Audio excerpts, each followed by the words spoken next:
자, 그럼 본격적으로 2020 저널리즘 주간 커넥트 프로그램의 첫 번째 시간 온라인 저널리즘 영화제를 시작하도록 하겠습니다. 실제로 언론과 저널리즘을 소재로 한 영화들은 굉장히 많이 있는데요. 그중에서 저희가 엄선한 6편의 영화를 가지고 영화를 통해서 저널리즘의 의미와 가치, 그리고 건강한 저널리즘이 무엇을 추구해야 하는지 많은 이야기를 나눠보는 그런 시간을 가져보겠습니다. 먼저 온라인 저널리즘 영화제의 일환으로 한국언론진흥재단이 JTBC와 함께했던 방구석 일열 저널리즘 영화 특집을 말씀드릴 수 있겠는데요. 이미 많은 분들이 보셨을 것 같은데 저도 그 방구석의 한쪽에 앉아서 함께 저널리즘에 대한 얘기를 나눈 적이 있죠. 그래서 더 이 자리가 각별하다는 생각이 드는데요. 방구석 일열에서 다뤘던 영화 2편은 트루스와 나이트크롤러입니다. 그래서 이 2편의 영화를 먼저 보고 이야기를 나누려고 하는데요. 바로 첫 번째 영화는 나이트크롤러입니다. 어느 늦은 밤 기차역 앞에서 철장을 끊고 있는 한 남자. 결국 순찰을 돌던 경찰에게 걸리게 되는데 This is a restricted area. Oh, I didn't know that. There's no signs. They're everywhere. Let me see the ID. Take it out. 그는 경찰이 가지고 있던 시계에 눈독을 들여 빼앗습니다. 이 남자의 이름은 루이스 블룸. 그는 소시오패스 성향을 갖고 있어 할 수 있는 일이라고는 남의 물건을 훔쳐 파는 일밖에 없었지만 언젠간 꼭 성공하겠다는 열망을 갖고 있었죠. I'm looking for a job. In fact, I've made up my mind to find a career that I can learn and grow into. 하지만 그를 받아주는 곳은 아무데도 없었습니다. How about an internship then? A lot of young people are taking unpaid. I'm not hiring a fucking thief. 그렇게 집으로 돌아가는 길, 루이스는 한 사건 현장을 발견하게 됩니다. We're first. No shit. Get a shot on the other side. 그리고 그곳에서 사건 현장을 노골적으로 촬영하고 있는 나이트크롤러를 보게 됩니다. What do you get for something like this? 루이스는 나이트크롤러의 장비를 보고 이 일에 관심을 갖게 되는데 Hey, we got a 211 on Rosecrans. Hurry your ass. 그날의 사건이 TV에 나오자 이 일이 돈이 될 수 있을 거라 생각합니다. 하지만 카메라를 살 돈이 없었던 루이스는 늘 하던 대로 자전거를 훔쳐 팔고 카메라와 감청기를 구입합니다. How about 800 in store credit? 3932 Telerosa Drive. Suspect number 1, Mel Black. Suspect number 2, Mel Black. 그렇게 어떻게든 돈을 벌어보고자 무작정 현장으로 가서 어설프지만 나이트크롤러의 일을 시작합니다. Hey, who the hell are you? Freelance. What do you film what? I don't know. What's happening? Walk away or get arrested for obstruction. 그러던 어느 날 운이 좋게도 실감나는 각도에서 촬영을 하게 된 루이스. You, get back. Get the fuck back now. 그는 다른 나이트크롤러가 방송국에 영상을 판다는 이야기를 듣고 영상을 팔기 위해 방송국으로 찾아갑니다. 그리고 지역 방송국 보도국장인 니나에게 보여주는데 루이스의 영상은 떨어진 시청률에 조급해하던 니나의 마음에 들 수밖에 없었습니다. Warning. You're gonna show this? With a warning, It's excessive. we should have packages like this every day. Call the victim's family, get a quote, mic it, you know what to do. Yeah. 그렇게 루이스는 첫 수입이 생기고 그녀에게 방송국이 어떤 영상들을 원하는지 듣게 됩니다. Buses, trains, planes, fires. A bloody. I'm a very, very quick learner. You will be seeing me again. I believe you. 그 이후 일의 재미를 느끼게 된 루이스는 경찰 암호를 공부하게 되고 본격적으로 사업을 진행하기 위해 노숙자인 닉을 직원으로 고용합니다. Does it have GPS? Yes, it does. Yeah. Congratulations, you're hired. Okay. And what does it pay? It's an internship. I can't do that. I need money. I'll give you $30 cash per night. Thank you. 루이스는 닉의 도움으로 사건 현장에 더 빠르게 도착할 수 있게 되었지만 더 자극적인 영상을 찍기 위해 인권이나 윤리적인 문제를 무시하고 현장을 조작하기까지 합니다.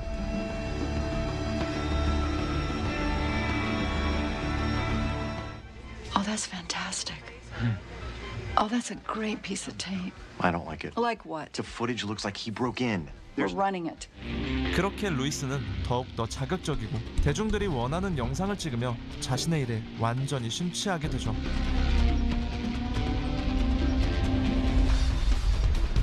결국엔 카메라에 잘 담기도록 시체의 위치까지 옮기게 됩니다.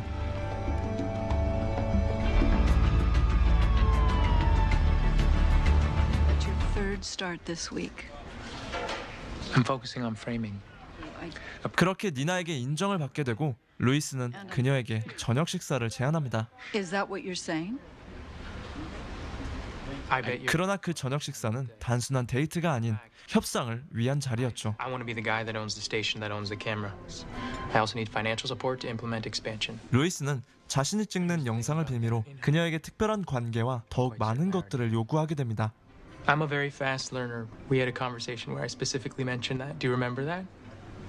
With you. Jesus Christ. Friends don't pressure friends to fucking sleep with them. There are many other places I could go. 그렇게 루이스는 모든 것이 계획했던 대로 이루어지고 나름 성공한 삶을 살게 됩니다.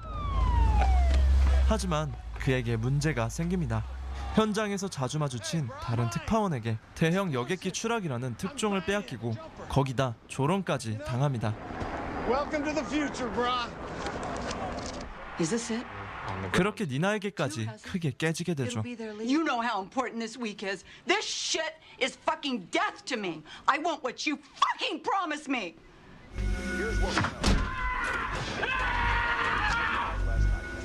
더 이상 그가 자신의 일을 방해하게 놔둘 수 없던 루이스는 해서는 안 될 일을 저지르고 맙니다. Oh God, that's the fucking man. 라이벌도 제거하고 특종도 따내기 위해 그의 차를 망가뜨려 사고가 나게 만들어버린 것이죠.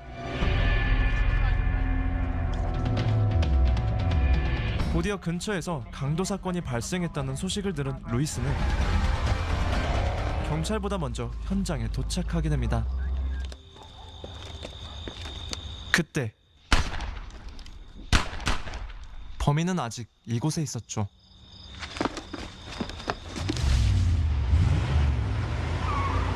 루이스는 그들의 얼굴을 녹화하고 사건 현장에 들어가 카메라에 담기 시작합니다. 현장은 완전히 처참한 상태였죠. 구석구석 모두 카메라에 담은 루이스는 그곳에서 급히 빠져나와 니나에게 찾아갑니다. Have they been identified? It just happened, so you have to assume no, and that's just one of the issues. Oh, give us a minute. Thanks. 안전한 동네에 살고 있던 부유한 백인 가족이 살해당했다는 사실과 범인이 아직 잡히지 않았다는 사실로 루이스는 그녀에게 딜을 합니다. Where are you going? Sevens approached me at least several times. Hold on. 한 달 예산이나 되는 말도 안 되는 가격이지만 니나는 그의 제안을 받아들일 수밖에 없었죠. 방송국에서 루이스의 영향력은 더 커지게 되고 그날 밤 뉴스는 완전 대박이 나게 됩니다. 다음 날 루이스 집에 FBI가 찾아옵니다. You were in Granada Hills last night. Yes, that's right. FBI는 경찰보다 먼저 범죄 현장에 도착했던 루이스를 의심하고 있었고 그들은 범인의 인상착의를 물어보는데 루이스는 거짓 진술을 합니다. 그 이유는 혼자 범인을 쫓아 그들이 체포되는 장면을 카메라에 담고 포상금까지 얻기 위해서였죠. 루이스는 릭을 불러내 사실대로 이야기합니다. So you know who killed those people? You think there's a reward? There is a reward. How much? 50,000. 그런데 포상금 이야기를 듣자 릭은 그동안 쌓아온 불만을 털어놓게 되고 루이스에게 포상금의 반을 요구하죠. You gotta bring people in, Lou, seriously. You gotta talk to them like they're fucking human beings. 이를 망칠 수 없었던 루이스는 그의 요구를 받아줄 수밖에 없었고 그렇게 두 사람은 범인을 뒤쫓기 시작합니다. Keep your window down. I'm fucking cold. 그리고 범인들이 식당으로 향하자 루이스는 경찰에게 신고합니다. Man with scratches. He's wearing brown pants and a vest. He looks like he has a gun. 경찰이 출동했다는 무전을 듣고 촬영을 준비하기 위해 릭에게 업무 지시를 하지만 릭은 거부하죠. Do you know I've never once sworn in front of an employer? I'm not doing it. I'm not getting out the car. 그런 릭을 루이스는 겨우 설득해 촬영을 진행하기로 합니다.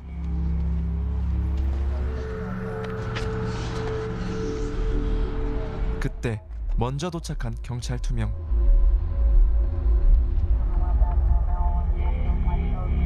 경찰을 보자 범인은 총을 꺼내는데 또 다른 경찰 2명이 식당으로 들어가는 순간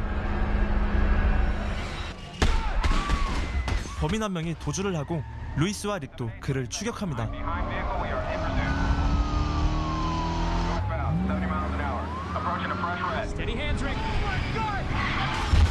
결국 경찰차와 범인의 차가 부딪혀 전복되는데 그 틈을 타 루이스는 릭에게 촬영을 지시하고 He's dead. Get this shot. 그런데 범인은 아직 살아있었습니다. 상황이 종료되자 루이스는 릭의 모습을 카메라에 담기 시작합니다. 루이스는 처음부터 범인이 살아있었다는 걸 알고 있었죠. My company's success to retain untrustworthy. You're crazy. 그렇게 릭은 사망하게 되고 그 영상까지 니나에게 팔게 됩니다. Thank you for bringing it to me. You're welcome. 그렇게 뉴스는 대박이 나고 루이스는 FBI 조사를 받게 되는데 Would you tell me how it is you were at the Chinatown Express tonight and call the 911? Of course. They began. 끝내 무혐의로 풀려나게 되죠.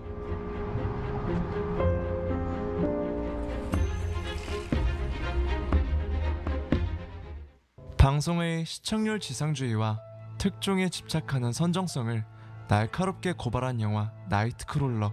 2015년에 개봉한 이 영화는 점차 대담하게 사건 현장을 영상에 담는 프리랜서 기자 루이스와 그런 그에게 좀 더 자극적인 영상을 주문하는 지역방송 KWLA의 보도국장 니나를 통해 뉴스는 과연 누구를 위한 것인가 하고 묻고 있습니다.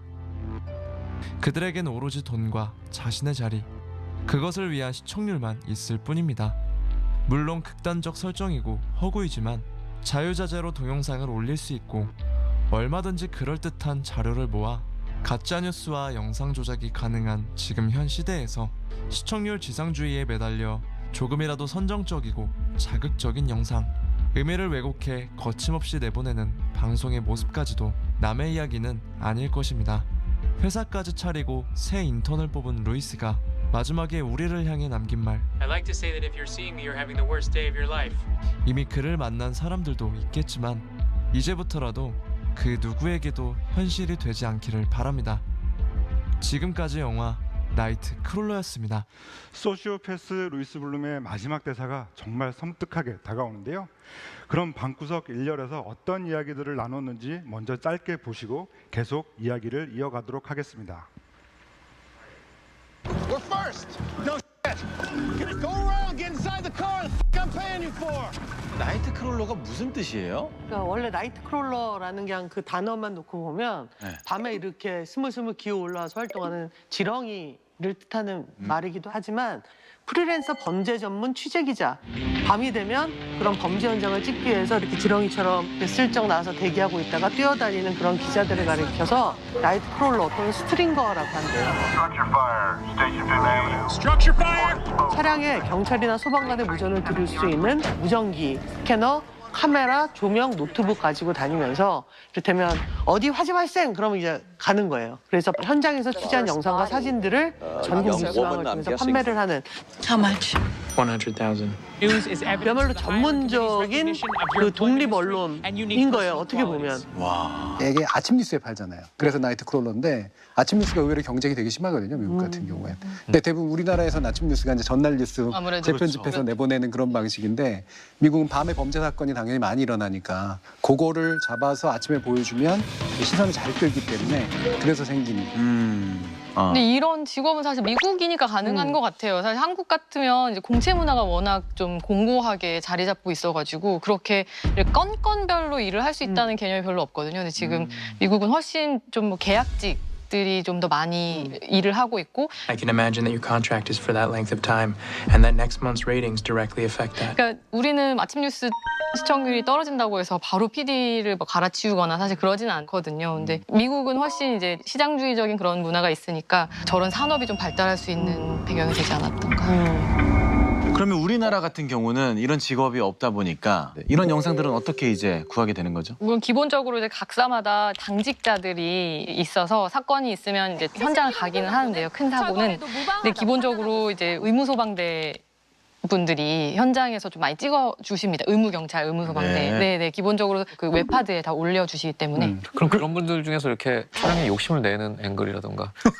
그렇진 않죠. 예, 정말 최소한만 찍어주시는데 그래도 그러니까 뭔가 조금 더 자세히 뭔가 이거를 자료를 남기기 위해서. 근데 우리 같은 경우는 가끔 이제 제보 영상을 돈을 요구하시는 분들이 가끔 있어요. 뭐 화재나 이런 거 굉장히 생생하게 찍은 거예요. 근데 사실 전혀 응하지 않고 있거든요. 이게 왜냐하면 거기에 대해서 보상을 하기 시작하면 좀 왜곡이 될 수도 있다 싶어가지고. 근데 이거는 사실 굉장히 미국적인 영화가 아니었나. 그렇구나. 그러니까 모든 미디어, 모든 저널리스트들은 자신이 취재한 사건이 누군가로부터 주목받고 의미 있어지는 걸 굉장히 원하거든요. 그렇죠.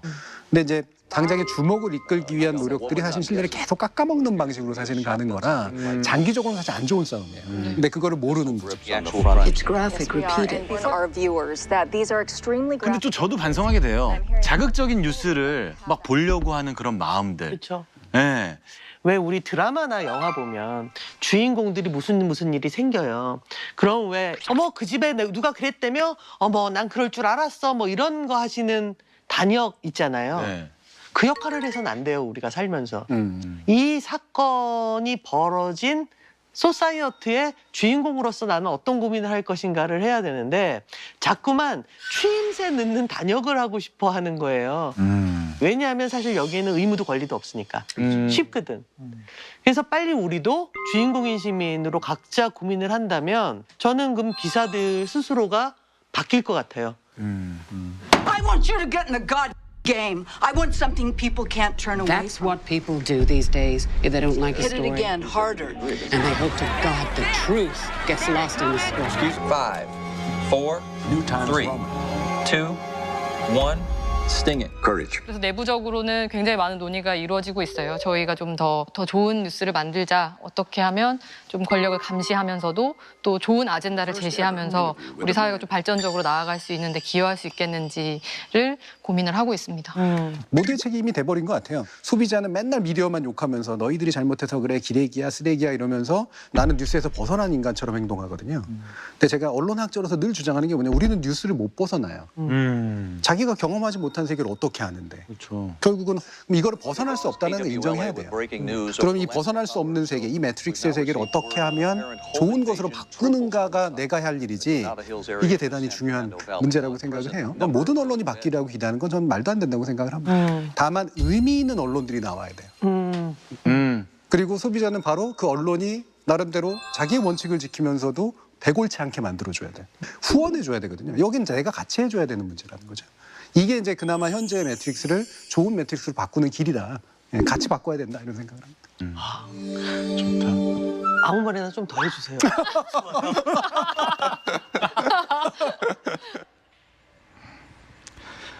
나이트크롤러라는 그 존재에 대해서 가장 먼저 궁금하실 텐데요. 이 댄 길로이 감독은 주인공 루이스 블룸을 창조하면서 1930년대에 범죄 전문 사진작가로 유명했던 아서 펠리그라고 하는 인물로부터 큰 영감을 얻었다고 합니다. 이 인물은 위지라고 하는 애칭으로 불렸던 범죄 전문 사진작가였는데요. 이 위지는 그 악마를 부르는 보드게임, 위지보드에서 따온 이름이기 때문에 바로 이 위지라는 존재 자체가 자신의 명성을 위해서 악마와 거래를 한 기자라는 의미를 담고 있다고도 할 수가 있겠는데요. 그렇게 이 영화 속 모습처럼 이 경찰들의 무전을 도청해서 그 누구보다 범죄 현장에 나타나서 그 사진을 찍어서 나이트크롤러처럼 언론사에 팔았던 인물이 바로 이 위지라고 하는 사진작가였죠. 그런데 실제로 이 영화 속에서 보여지는 것처럼 이 위지라는 사진작가도 멋진 사진을 만들어내기 위해서 사건에 있는 모습들을 조작하기까지 했다고 나중에 고백을 하기도 했습니다. 그러니까 감독은 위지와 루이스 블룸을 통해서 언론 보도의 본질을 망각한 채 상업 언론이 추악하게 변해가는 그 모습을 폭로하고 있다라고 할 수가 있겠는데요. 그러한 부조리는 주인공 루이스 블룸을 연기한 제이크 질레날의 모습에서 볼 수가 있는데요. 생계 유지가 힘들 정도로 처음에는 범죄 현장에 그 누구보다 먼저 나타나서 사진을 찍어서 언론사에 팔았지만 나중에는 그것에 만족하지 못하고 사건 현장의 모습들을 조작하기도 하고 나중에는 그것에도 만족하지 못해서 자기가 먼저 거짓 제보를 해서 범죄자와 경찰들을 마치 배우 삼아서 자기가 직접 연출까지 하는 그런 악마성을 드러내기도 했었는데요. 이처럼 이 위지로부터 이어지는 이 루이스 블룸이라고 하는 인물을 통해서 이 인물은 계속 기자가 아니라 괴물로 변해갔다고 할 수가 있겠죠. 그런 인물을 연기하기 위해서 무려 15kg이나 감량하면서까지 이 캐릭터에 몰두했던 이 제이크 질레날의 소름 돋는 연기는 꼭 보셔야 한다는 생각이 듭니다. 이렇게 나이트크롤러는 이 방송을 통해서 과연 우리 대중들이 뉴스에서 원하는 것은 진실인가 하는 질문을 던지고 있다고 생각이 드는데요. 이번에 소개해드릴 영화는 오로지 진실만을 추구했던 기자들의 모습을 담고 있는 작품입니다. 그 제목만으로도 그 절실함이 느껴지는데요. 바로 트루스입니다. 미국의 유명 시사 고발 프로그램인 60분. 그 60분의 메인 프로듀서 메리 메이푸스가 있습니다. I'm the producer. I work at 60 Minutes. 그녀는 2004년 이라크의 한 포로 수용소에서 미군이 이라크 수감자들에게 가한 끔찍한 학대 행위를 고발하는 엄청난 특종을 만들어내기도 했었습니다. Americans did this to an Iraqi prisoner. Every day we love our soldiers, but frankly, some days we're not always proud of our soldiers. 그렇게 그녀는 특종을 따낸 기념으로 동료들과 축배를 들지만 Here's to a great story. 술잔에 술이 비워지기도 전에 또 다른 취재거리가 들어옵니다. You want to take a walk? Here's ABC's Martha Evans. I think I have to work.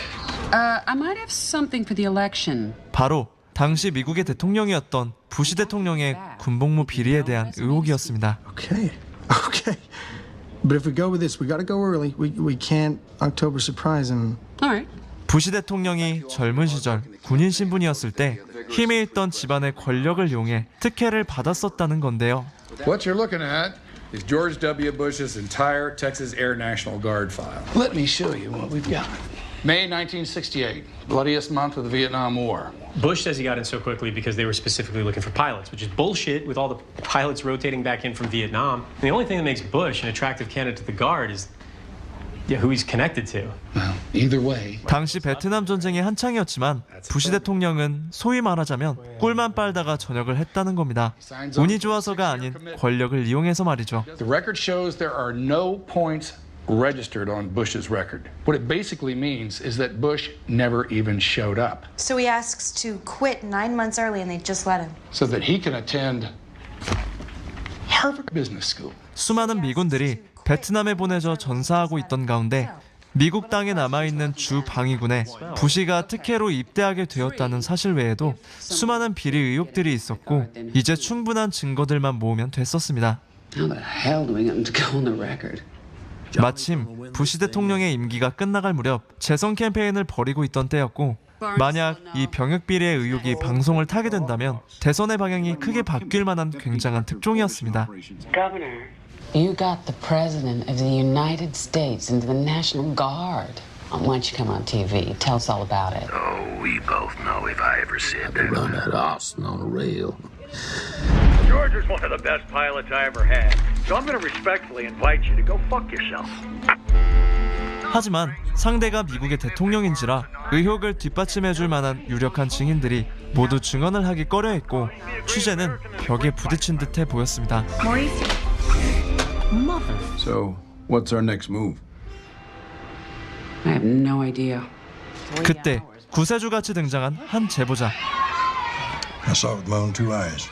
Those parts of Bush's file they didn't like, they just tossed in a wastebasket. 제보자로부터 부시의 군복무 중 부정적인 내용이 기록된 기밀 문서를 획득하게 됩니다. Bush made no attempt to meet his training certification. The second one refers to his pilot position as critical. 그리고 여러 가지 추가 증거들을 더 확보한 메리와 제작진. Holy shit! I didn't know they were taping me. I thought you looked wonderful, Ben. We got burned! 드디어 본격적으로 촬영 단계에 들어가게 됩니다. Recommend George W. Bush for the Air National Guard, and I did. In your mind, these memos are genuine? Well, they are compatible with the way business was done at that time. Based on our available handwriting evidence, yes, this is the same person. 여러 분야의 전문가들과 증인들이 입증하며 모든 촬영이 순탄하게 완성되어 가고 있었습니다. 그렇게 드디어 방송이 나가게 되고 Military records of the two men running for president have become part of the political arsenal. And Bush has been criticized for avoiding Vietnam by landing a much sought-after spot in the Texas Air National Guard, and then apparently failing to meet some of his obligations in the Guard. 모두가 이 놀라운 사실을 숨죽여 지켜보게 됩니다. 현 대통령을 상대로 파격적인 시도였지만 모든 게 성공적인 듯해 보였습니다. 그런데 커다란 정치적 문제였던 만큼 마냥 쉽게 넘어가진 못했습니다. These blogs are saying that the memos can be recreated exactly in Microsoft Word. 문서가 타자기가 아닌 마이크로소프트 워드로 작성되었다며 보수 진영으로부터 증거가 조작되었다는 주장이 떠오르게 된 건데요. Same, and I did not change a single thing from are all using the default settings. It's the little TH that pops up after you type in a big red flag. This was done on a computer.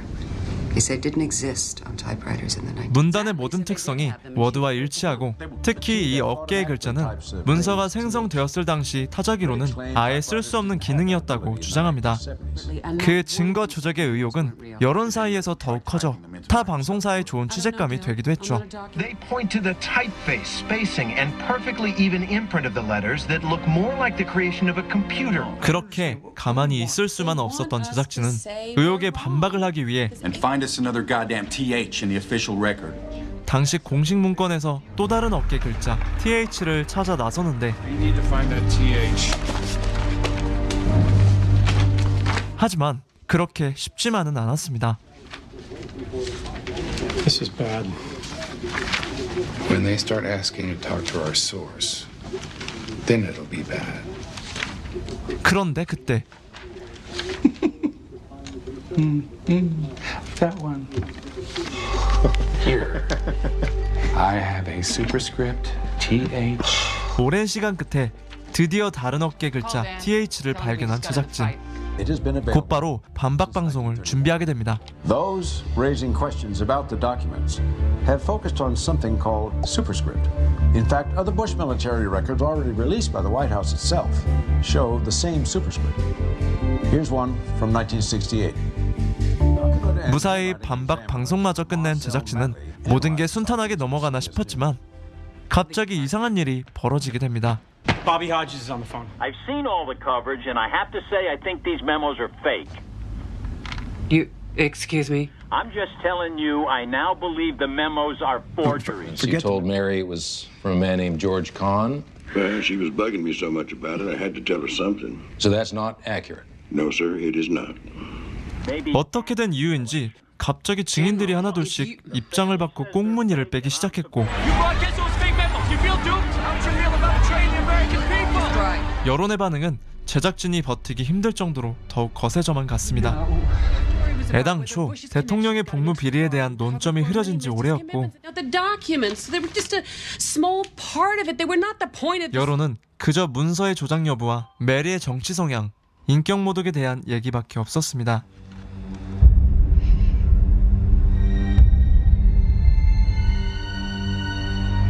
심지어 메리의 아버지까지 인터뷰를 통해 그녀에 대한 악담을 쏟아놨고 I'm ashamed of what my daughter has become.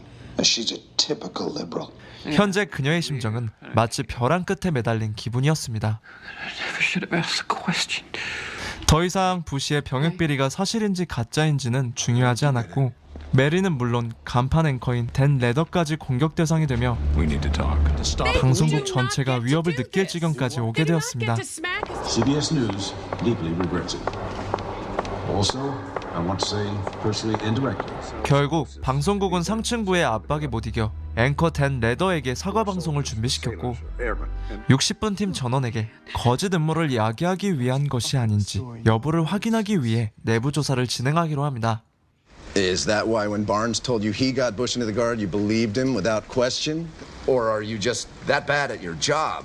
Do you know what it would take to fake these memos? In-depth knowledge of the 1971 Air Force Manual. He would have to know Bush's official record, front to back. Then a man who takes this kind of time, then goes and types these up on Microsoft Word.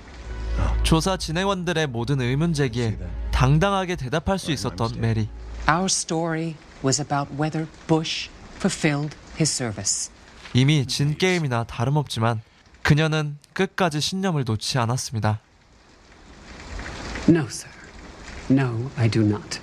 진실을 밝히고자 했던 60분 팀의 용기 있는 취재가 막강한 권력 앞에 사냥감이 돼버렸고 결국 그들은 씁쓸한 패배를 안게 됩니다. You want to go for a walk?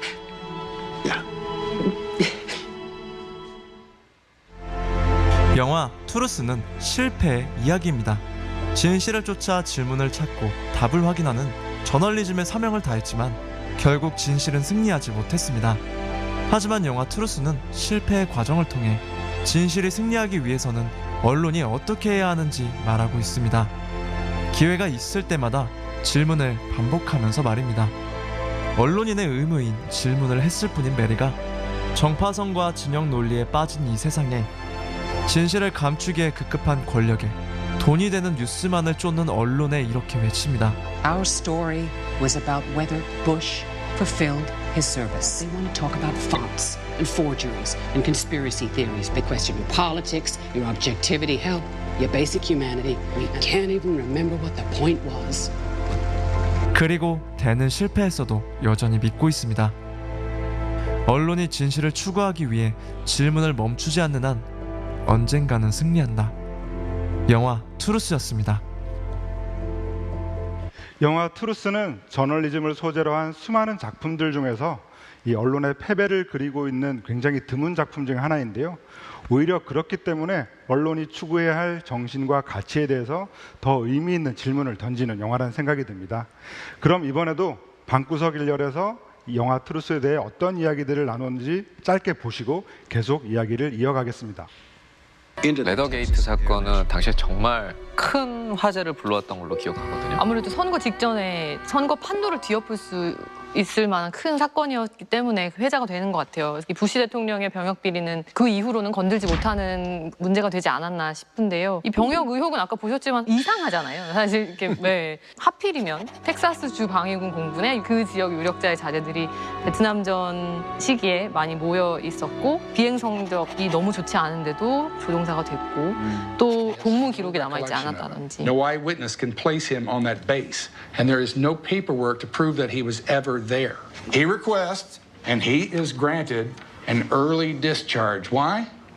So that he can attend.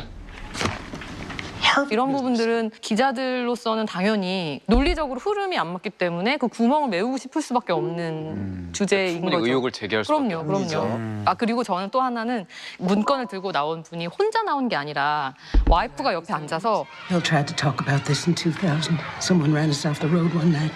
I ain't scared of them. Well, I am scared. 그 얘기를 하잖아요. 제가 만약에 메리 멜프스였으면 그 워딩 때문에라도 보자마자 신뢰가 너무 확 생겨버리는 거예요. 우리가 흔히 오해하는 게 기자들이나 저널리즘이 많은 걸 다 뒤져서 알아낼 거라고 생각을 해요. 못하거든요. 수사권이 없는 조직이 그걸 어떻게 해요. 특히나 현직 대통령의 군대에 관련된 기록이면. 그러면 사실 저널리즘의 역할은 그 합리적인 의심을 제기하고 그다음에 기댈 수밖에 없는 게 제보하고 인터뷰 이런 것들이에요. 그럼 이제 여론이 일어나서 압박을 만들어내서 해결하는 거거든요. 근데 이제 그런 과정에서 부시 행정부가 압박을 받으니까 기껏해야 내놨던 게 뭐냐면 이제 월급 받은 거, 명세서를 내놨는데 이게 뉴욕타임스가 지적한 건데 1년 동안 14일치의 월급을 받은 것으로 나와요. 그런데 이제 문서가 나오니까 상당한 증거가 될 수 있다라는 그런 흥분이 되는 수밖에 없는 거고 그 문서로 이제 발목이 잡혀버린 이제 그런 케이스. Bush said he stopped flying because they no longer needed pilots.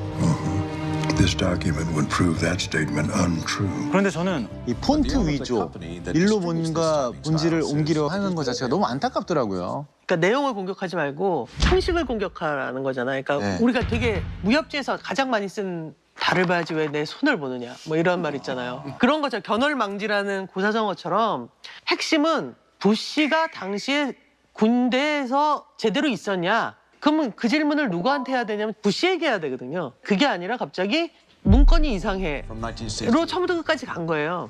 Our story was about whether Bush fulfilled his service.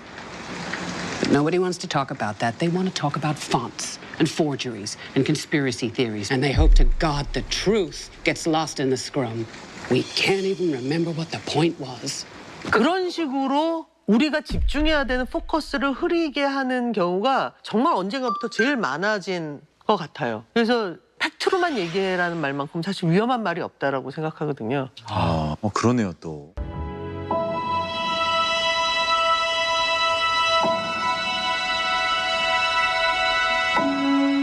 이 영화를 보면 결과는 사실은 좀 씁쓸할 수 있어요. 그래도 꾸준히 합리적인 의심을 해보는 게 진정한 언론의 역할이 아닌가라는 생각은 들거든요. 그래서 이제 중요한 대사 중에 하나가 And asking questions, that's important. I mean, some people are going to say it doesn't matter. You know, one side or the other is always going to say you're being partisan. But you stop asking questions, and that's when the American people lose. 근데 질문을 잘하려면 똑똑해야 되잖아요. 많이 알아야 되거든요. 많이 알고 똑똑하기 때문에 좋은 질문을 던지는 거. 언론에 있어서 엄청난 역할이다라고 하는 거는 저는 뭐 여전히 대단히 중요한 문제인 것 같고요. 제가 이제 저널리즘 비평을 많이 하다 보니까 이제 저널리즘을 자꾸 욕하는 거로만 이제 많이 비칠 수밖에 없는데 이건 일종의 전 역할놀이예요. 저는 솔직히 내부적으로는 저널리즘이 왜 힘들어지고 왜 어려운지를 알죠. 옹호해주고 싶은 마음도 많은데 나서서 먼저 때려주지 않으면 그러니까 시민들이 이제 마음이 떨어져 버린 이런 상태가 돼버렸다는 거죠. 근데 시민들의 마음을 돌릴 수 있는 중요한 방법 중에 하나는 말 그대로 근거를 갖춘 의혹, 근거를 갖춘 믿음이라고 하는 것이 계속 입증되는 방식이어야 된다. 좋은 질문을 던지는 건 대단히 중요하다고. 저희 직업을 자꾸 뭐 기레기라는 표현을 많이 쓰고 사실은 그리고 왜 내피셜을 기레기라는 쓰느냐. 단어를 먼저 쓰실 줄은 몰랐어요. 근데 제 생각에 취재와 수사가 되게 비슷한 측면이 있어요. 현장에 있지 않았던 사람들이지만 그 현장을 재구성해야 되는 거죠. 그러니까 당시의 정황 증거, 증언, 뭐 증거물들을 다 종합을 해서 먼저 좀 제시를 해드려야 되는 게 저의 역할이기 때문에 정말 억울한 분들이 저희 기사를 통해서 조금이라도 더 목소리를 가지게 되는 부분들이 있으니까 꾸준히 그 일을 해 나갈 수밖에 없는 것 같아요. 네. 그러니까 댄레더는 이 영화가 만들어질 때 자문도 해줬고 개봉 때 인터뷰하면서 마크 트웨인의 얘기를 인용을 했었는데요. 정확한 말과 거의 정확한 말의 차이는 반딧불과 번개의 차이만큼이나 크다. 어떻게 보면 그 메리가 거의 정확한 수준에서 밀어붙인 측면이 있지 않느냐라는 생각이 들기도 하고요. 하지만 저도 메리를 좀 그래도 좀 지지해주고 싶은 입장인 것은 마크 트웨인이 한 얘기 중에 그런 얘기도 있거든요. 진실이 신발을 찾을 때 거짓은 이미 지구 반바퀴를 돌고 있다. 진실이 퍼져나가는 속도보다 거짓이 퍼져나가는 속도가 굉장히 크기 때문에 그 어떤 순간에는 자기가 믿고 있는 확신에 무게를 실어서 더 밀어붙이는 측면도 굉장히 중요하다라는 생각도 들죠. To my fellow journalists, in places where reporting the truth means risking all. And to each of you, courage. 영화 트루스는 미국 CBS 방송국의 간판 앵커였던 댄 레더와 메리 메이플스 PD의 실화를 그려내고 있는데요. 우리가 질문을 멈출 때 미국은 패하는 거다라는 댄 레더의 얘기처럼 영화 트루스는 제목 그대로 진실을 추구하는 기자들의 역할과 사명감에 대해서 의미 있는 질문을 던지는 작품이라고 할 수 있겠는데요. 그리고 기자가 가져야 할 확신의 무게에 대해서 얘기를 하고 있습니다. 제가 방송에서도 했던 얘기지만 의미 있는 얘기이기 때문에 한 번 더 인용을 하자면 이 댄 레더는 평소 마크 트웨인의 말을 인용하면서 기자의 자질을 얘기하곤 했었는데요. 바로 정확한 말과 거의 정확한 말의 차이는 번개와 반딧불이의 차이만큼이나 크다. 그렇기 때문에 이 영화 속에서 메리 메이플스 PD는 자신이 갖고 있는 거의 정확한 수준에서의 정보들만을 가지고 너무 서둘러서 보도를 했던 것은 아닌가라는 그런 비판을 받을 수도 있을지도 모릅니다. 하지만 이 마크 트웨인은 이런 얘기도 했죠. 진실이 신발을 찾을 때 거짓은 이미 지구 반바퀴를 돌고 있다. 사실은 그 진실보다 이런 가짜 뉴스들이 퍼져나가는 속도가 더 크기 때문에 어쩌면 메리 메이플스 PD는 미국 대선 전에 자신이 조사했던 내용들을 서둘러 발표하고자 하는 그런 조바심이 났을지도 모르겠습니다. 그런 점에서 메리 메이플스 PD는 치밀한 검증 절차를 거치지 않았다는 비판을 받을지도 모르겠지만 그 정신이나 태도만큼은 굉장히 언론인으로서의 사명감에 충실했다라고 볼 수도 있겠는데요. 트루스는 바로 그 저널리즘의 정신에 대해서 얘기하고 있다는 생각이 들고요. 한편으로 이 작품이 그런 정신에 더 무게를 실을 수 있는 이유는 바로 배우들의 캐스팅이라고도 할 수가 있겠습니다. 미국 독립영화의 아버지로서 썬댄스 영화제를 창설하기도 했고 미국 역사의 중요한 순간마다 소신 있는 발언들을 해왔던 대배우 로버트 레드포드와 그 못지않게 미국 헐리우드의 양심이라고 불리는 케이트 블란쳇의 이 신뢰성 있는 연기는 이 작품을 믿고 보는 영화로 만들었다라고 할 수도 있겠습니다. 하지만 이 영화 트루스에서 보여지는 것처럼 우리가 영화에서 보지 못한 수많은 언론의 패배 역사가 있습니다. 하지만 진실을 향한 언론인의 질문을 멈춘다면 영화 속 댄 레더의 얘기처럼 미국의 역사는 후퇴하고 그리고 미국은 결과적으로 패배하고 말 것입니다. 그렇게 어두운 세상을 비추는 한 줄기 빛처럼 끊임없이 진실을 추구했던 또 다른 취재팀이 있는데요. 바로 스포트라이트입니다. 미국의 주요 일간지 중 하나인 보스턴 글로브. 이곳에 마틴 베런이 새로운 편집장으로 전임을 오게 되는데 Is that everyone? Yes, that's it. Okay, good. Thank you. 그는 한 가톨릭 사제가 30년 동안 교회를 옮겨 다니며 수십 명의 아동을 성추행한 사실과 15년 전 로 추기경이 이를 알고서도 묵인한 사실을 기사로 내보내야 한다고 이야기합니다. You want to sue the church? Technically, we wouldn't sue the church. We'd file a motion to lift the seal on those documents. Gutsy call for the first day. That's one word for it. How do you think that's going to play down front? 하지만 보스턴에는 가톨릭 신자의 비중이 높았기 때문에 결코 쉬운 일은 아니었죠. So do you think that suit has a chance, or? It depends on the judge. 베런은 로비와 벤으로 출해 이 사건을 탐사보도 팀인 스포트라이트 팀이 맡아주길 요청하고 Would you consider picking this one? 스포트라이트 팀은 이 요청을 받아들입니다. That's great. Give me cover, Gagan. 스포트라이트 팀은 로비가 담당하는 4인으로 구성된 팀으로 주로 부정비리와 범죄 사건을 다루는 탐사보도 팀이죠. 그러나 이들의 가족들도 카톨릭 신자들이었기에 이 사건을 다루는 것을 마음에 들어하지 않았고 You gonna tell her? We don't even know if there's a story. Globes to the church. It's gonna be a story. 상부에서도 눈치를 주기 시작합니다. Because obviously the church will fight us very hard on this. Which I think they'll be interested. Lake Street will probably contact you about a face-to-face with the cardinal. It's customary. 그렇게 스포트라이트 팀은 해당 사건에 연루되어 있는 인물들을 조사하기 시작하죠. 먼저 교회 측에서 변호를 맡았던 에릭에게 당시 사건에 대해 물어보는데 그는 교회 측이 문제가 될 만한 증거도 없을 뿐더러 피해자 측 변호사가 합의금을 올리려고 쇼를 하는 것이라 주장합니다. Seems a bit reckless. Have you met Mitch Garabedian? Hi. 피해자 측 변호사였던 게러비디언은 이 사건을 세상에 알리려 했지만 교회의 거센 압력으로 전의를 상실한 상태였습니다. Do you think your paper has the resources to take that on? Yeah, I do. Thank you. Yeah, but can I at least talk to some of your clients, the victims? I'd really like to do that. 그렇게 계속해서 조사를 하던 스포트라이트 팀은 성추행 사건 피해자 모임이 존재한다는 것을 알아내 그들을 만나보기로 합니다. Don't you know Jim Sullivan? Yeah. Why? Looks like the church brought him in to help out. 로비는 과거 유사 사건의 가해자 변호를 담당했던 오랜 친구인 짐을 찾아가 교회에 대한 진실을 물어보지만 그 역시도 아무 말도 해주지 않았죠. You know I can't talk about the case, Robbie. I just don't want to see you taking a bullet for him. I think you're away. 한편 절차상 로 추기경을 만나러 간 베런. I find that this city flourishes when its great institutions work together. A little gift, Marty. 그들의 보이지 않는 압력이 들어오기 시작합니다. So am I the first survivor you've talked to? Yeah, actually you are. 성추행 사건 피해자 모임의 리더인 피를 시작으로 피해자들과의 인터뷰를 하게 되는데 Right? Okay. 피해자들은 어렸을 적 자신들이 신부에게 성추행을 당했을 때의 상황을 자세하게 이야기해 줍니다. And when a priest does this to you, he robs you of your faith. He starts patting my leg.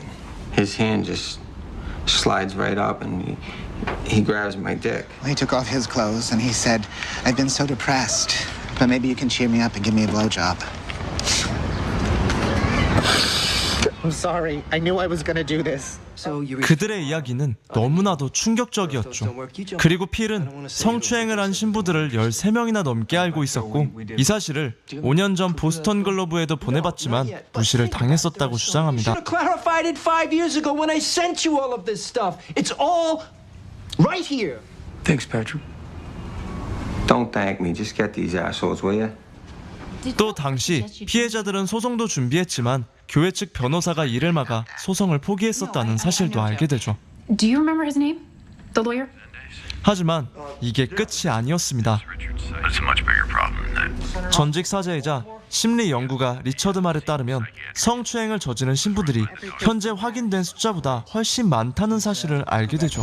More victims? More victims. You can't empty his file. I'll get to him. I just need more time. Come on, Mike. 그렇게 현재까지 범행이 확인된 신부들을 조사하기 위해 공식 명부를 살펴보다 이상한 점을 발견합니다. 범행을 저지른 신부들이 보직 해제가 아닌 대부분 병가나 미배정으로 처리되어 있었는데 이유 없이 교구를 옮겨 다니는 신부들 또한 병가나 미배정으로 처리되어 있었죠. And they move parishes way more frequently than other priests. These guys, 2 to 3 years tops. 그때 리처드에게 전화가 오는데 더욱 충격적인 이야기를 듣게 됩니다. 그의 말에 따르면 보스턴 사제들 중 6%가 아동을 성추행했었고 최대 90명까지 있을 수 있다는 이야기를 듣게 되죠. 90 fucking priests in Boston. That's what he said. That's 13 priests. There's a big difference between 13 and 90. Where's this guy's site getting his numbers? 스포트라이트 팀은 성추행으로 교회를 옮겨 다닌 신부들의 명분이 병가나 미배정이었다는 가정하에 명부에서 병가나 미배정으로 기록된 신부들을 모조리 찾기 시작합니다.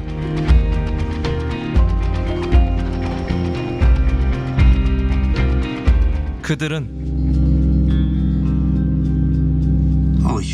생각보다 가까운 곳에 있었습니다. No freaking way.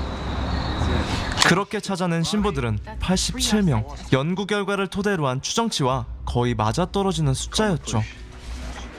로비는 바로 에릭을 찾아갑니다. You're going to give me the names and the names of their victims. I heard he sent you a list of names. The Globe, years ago. So I sent you guys a list of names and you buried it. 그는 냉정하게 돌아섰지만 다음날 로비에게 합의를 본 사제들의 리스트를 보내줍니다. 베런은 신부 개개인을 쫓는 것보다 교회 전체의 시스템을 쫓으라고 지시하죠. We're going after the system. 그렇게 취재의 속도가 붙기 시작합니다. He said nothing like this had ever happened before, and they asked us not to press charges. Sure, the chief knew. Everybody knew, but nobody wants to cuff a priest. 이제 판사에게 해당 문서만 제출하면 되는 상황. 그런데 9.11 테러 사건이 발생하게 됩니다. And you pray for those who survived. 결국 취재는 중단되고 문건 제출은 미뤄지게 되죠. I told you the church is watching me. Oh, hey, Mitch, please. All I need is a few more weeks. Why we were taken off of this story. It's been 6 weeks since 9/11. I realize that, and we're going to get back to it. When? We're not going away. We're going to tell this story. We're going to tell it right. 그렇게 6주란 시간이 지나고 9.11 테러 취재가 끝난 마이크는 증거가 담긴 문건을 찾으러 달려갑니다. 그렇게 가톨릭 교회가 성추행 사건들을 은폐하고 있다는 증거를 손에 넣게 되지만 로비는 더 큰 그림을 그리기 위해 일단 보류하자고 이야기하죠. We need the full scope. That's the only thing that will put an end to this time. It's time, Robbie! They knew, and they let it happen. 2 kids! We gotta nail these scumbags. We gotta show people that nobody can get away with this. 며칠 뒤 약 70명에 달하는 신부들의 기사가 완성되었고 이제 확증만 있으면 되는 상황이었습니다.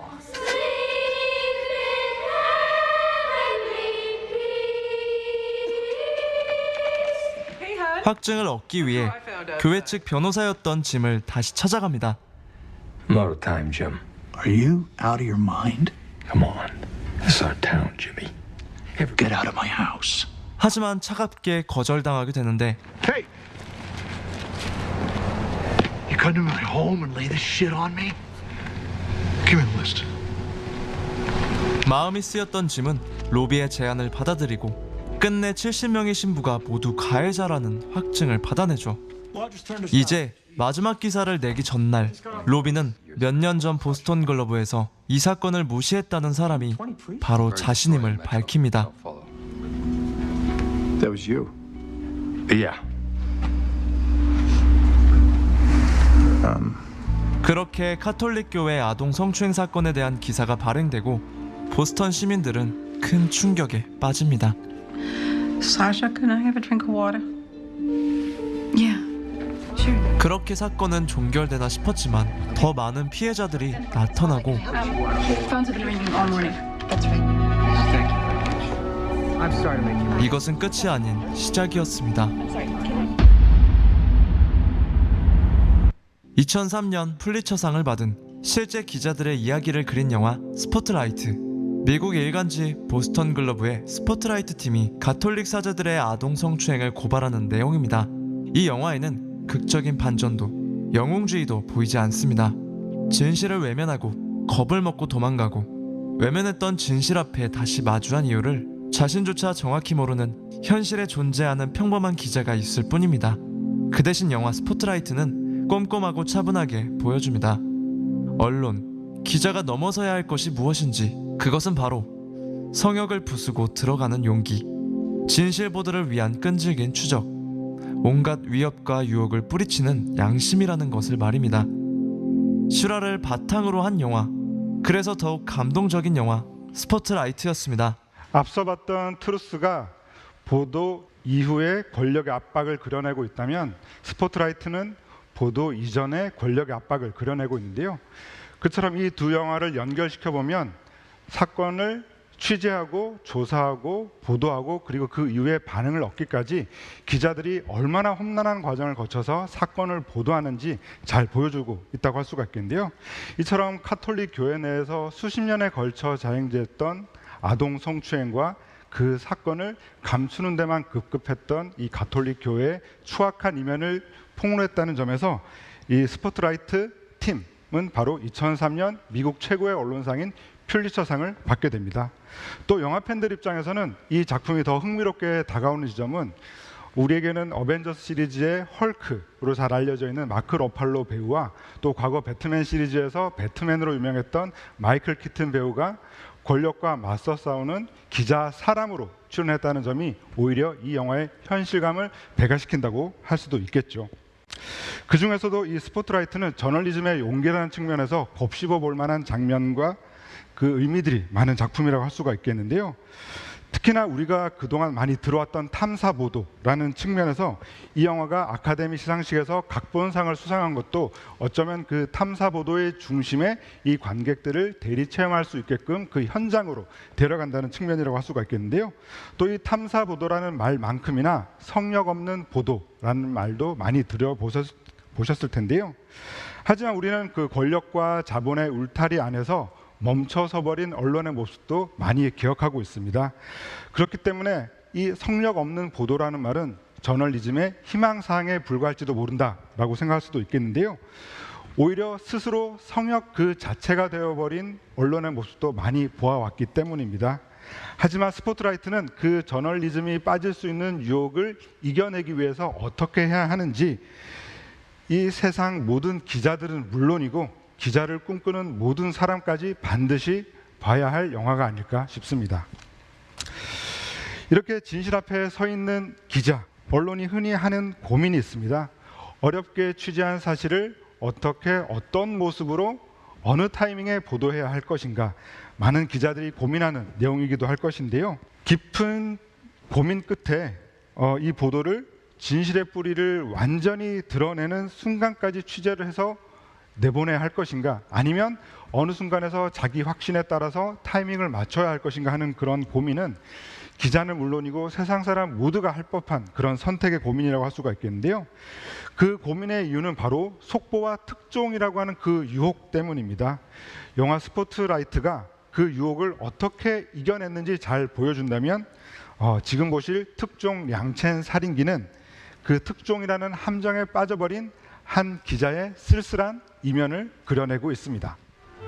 특종이 있는 곳엔 기자들이 있는 법. 오늘도 특종이 목마른 방송국 기자 허무혁은 취재를 위해 사건 현장에 나가 있습니다. 자, 오늘 오전 최근 세상을 떠들썩하게 만든 연쇄살인 사건.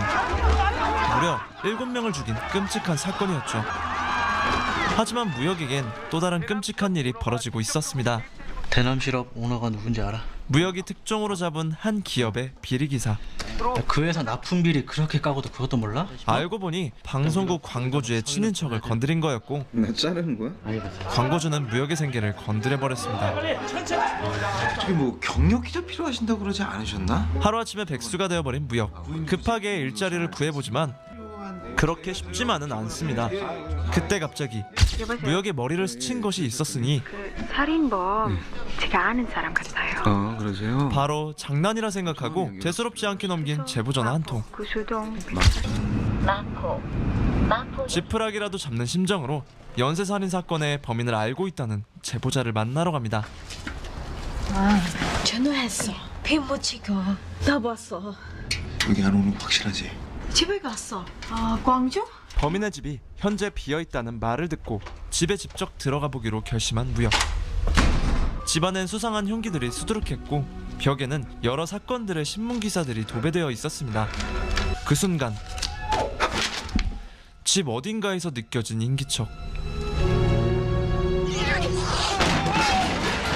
무언가에 미끄러져 넘어진 무역은 손에 흥건하게 묻은 피를 발견한 순간 이곳이 범인의 집임을 확신했고 겁에 질린 채 황급히 뛰쳐나옵니다.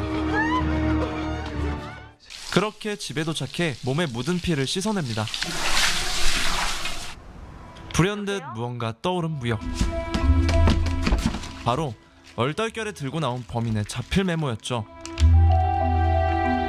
특종의 냄새를 맡은 무역은 자기만 알고 있는 연쇄살인범의 실마리를 세상에 공개하려고 합니다. 편성팀 전부 들어오라 그래. 이건 아침 탑으로 나가. 국장님, 저 지금 복직된 거 맞죠? 쓸데없는 걱정 말고 얼른 준비해. 방송국 복귀는 물론 기자 인생 최고의 특종을 잡아낸 무역은 그렇게 제2의 인생을 펼치나 싶었습니다. 난리가 났어 지금. 완전 대박 특종이야. 빨리 들어봐. 다시 한번 취재를 위해 범인의 집을 찾아간 무역. 그런데 그 순간 광주에 있어야 할 범인이 갑자기 눈앞에 나타났습니다. 지금 여기 서울에 있어. 범인 명예하고 있다고? 무역은 허겁지겁 범인을 추격하기 시작했고 드디어 어딘가에 도착한 범인. 그곳엔 수상하고 음침한 지하실이 있었습니다.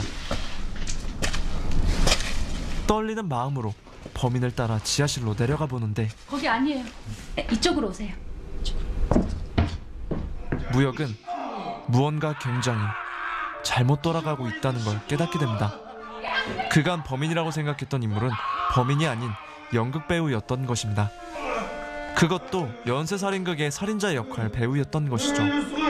된다고. 안 와도 된다고. 다 무역은 대박 특종을 터뜨렸다 생각했지만 사실은 자신의 인생을 터뜨릴 만한 최악의 오보였습니다. 후속 기사나 진행하는데 약간 좀 차질이 좀 생길 것 같아서요. 그동안 취재비 한 번 못 챙겨줬었는데 이거라도 받아도. 이사님 진짜로. 사람들 본다. 저 바로 방송 내보낼 수 있어. 최초 공개된 범인의 일기에 한 소설이 인용되었다고 하죠. 이번 연쇄살인 사건이 연극 대본의 원작이었던 소설 량첸 살인기를 모방하고 있다는 프레임까지 씌워졌고 소설책은 베스트셀러가 되기도 하며 무역이 만든 오보의 영향력이 돌이킬 수 없을 지경에 이르고 맙니다. 마지막엔 주인공이 스스로 목숨을 끊으며 아무리 사직서를 쓴다 하더라도 엄청난 후폭풍이 두려웠던 무역. 결국 한술 더 떠 이번엔 가짜뉴스를 직접 만들어 어떻게든 이 사태를 수습하려고 합니다. 보도를 멈추지 않으면 제보자를 죽이겠다는 범인의 편지를 조작해 만들었지만 계속 보도를 막기에는 좀 무리가 온 것 같습니다. 같이 하시는 게. 그동안 별의별 사건을 봐왔지만 이렇게 대담하고 배짱 있는 범인을 본 적이 없어. 터뜨리자. 사태를 덮긴커녕 굶주린 기자들에게 먹이를 던져준 꼴이 되어버렸죠. 안돼. 너희에게 보내는 처음이자 마지막. 그렇게 무역이 만든 오보가 뉴스로 나가던 와중 누군가로부터 갑자기 걸려온 전화. 나 뉴스 봤어.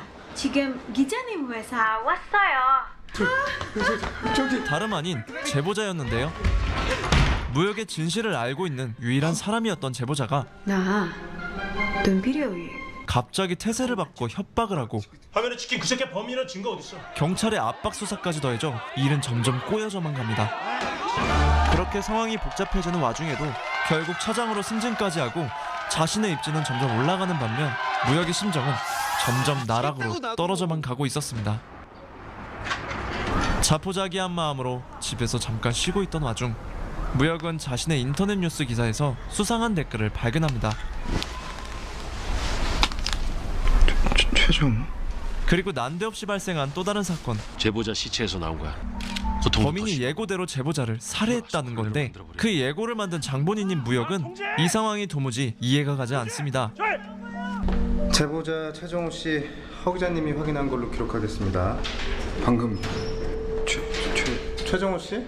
무역은 이번 8번째 살인 사건에 이상한 낌새가 있다는 걸 눈치채고 전에 봤던 수상한 댓글들을 추적해보기로 합니다. 여기 최정호라는 사람인데 이거 누군지 알 수 있어요? 우리 사이트에 가입된 아이디 같은데. 주소는 있나요? 그렇게 도착한 어느 폐건물.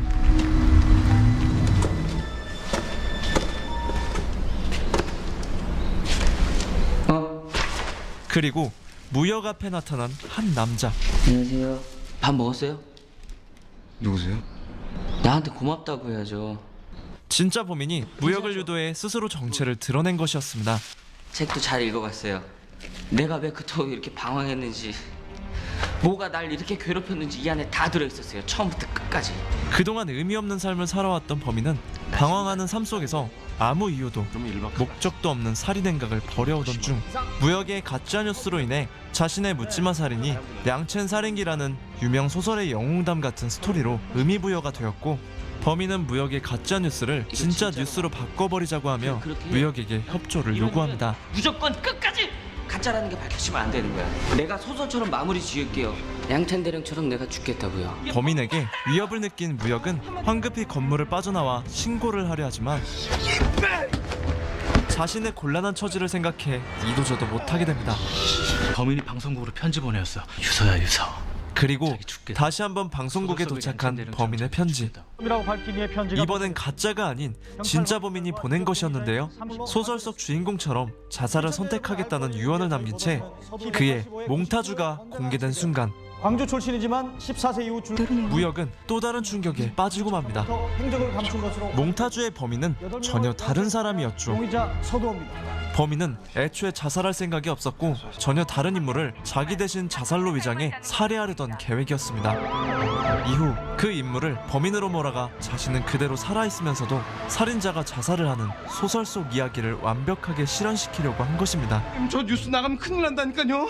지금 실시간 시청률 15% 넘었어. 그게 무슨 의미인지 알아? 사람 목숨이 오가는 긴급한 상황 속에서도 모든 것이 기사거리로 보이는 방송국에 질려버린 무역은 경찰에게 고발해보지만 경찰마저도 숨겨진 진실을 알려하기보단 당장 눈앞에 놓인 용의자에 집착하기 바쁩니다. 별 수 없이 무역은 이 사태를 막기 위해 혼자서 범인이 있는 폐건물로 향하게 되고, 때마침 위장 자살을 진행 중이던 범인. 뭐야? 왜 왔어? 어? 무역과 범인 사이에서 몸싸움이 벌어집니다. 사람 찌르는 기분 알아요? 사람 죽이는 기분 아냐고. 격한 몸싸움 끝에 무역은 손에 쥔 범인의 칼로 범인을 찔러 살해하게 됩니다. 그렇게 범인이 사망하며 사건은 종결되나 싶었지만 나 도와주신 분이 그분이 좀 동글동글하고 덩치도 좀 있어요. 죽은 범인에겐 증거가 없고 목격자는 오해를 하고 있는 상황 속에서 범인은 오히려 피해자를 구하려 한 용감한 시민이 되어 있었으며 자신이 저지른 끔찍한 연쇄살인 사건의 마지막 피해자가 되었습니다. 벌써 싸워가지고 이 모든 진상을 다 알고 모든 사건의 중심에 있었던 무역은 죄책감을 못 이겨 처음부터 끝까지의 모든 전말을 국장에게 밝히려 하지만 그만. 어떻게 된 건지 제대로 설명을 다. 그만하라고! 어차피 그동안 다 진실이라고 생각해서 보도한 거 아니야. 뉴스란 게 그런 거잖아.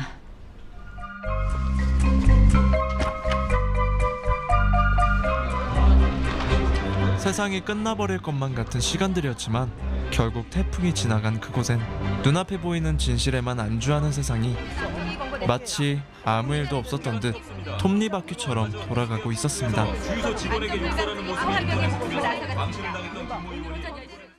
영화 특종 량첸 살인기는 제목이 말해주듯 특종과 오보에 대한 이야기입니다. 한 방송기자의 어이없는 오보가 몰고 온 파장이 걷잡을 수 없이 커가는 과정을 통해 언론의 비겁하고 비양심적인 속성을 적나라하게 꼬집었습니다. 특종에는 모든 기자의 욕망을 자극하는 악마의 유혹이 있습니다.